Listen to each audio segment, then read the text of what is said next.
سه‌شنبه 25 آذر ماه 1404 بارندگی بندر عباس. ببینید چه بارون قشنگی داره میاد.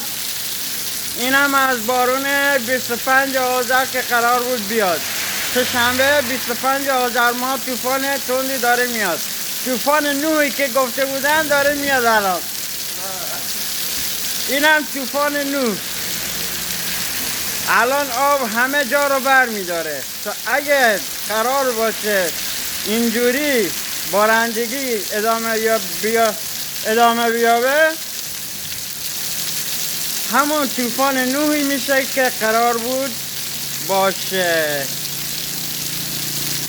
اینم از نمای دیگرش. اینم بارون تندی که داره میاد. به به به به به، چه رودخونه‌ای به راه افتاده، چه رودخونه‌ای. به به به، گیم بره بازار.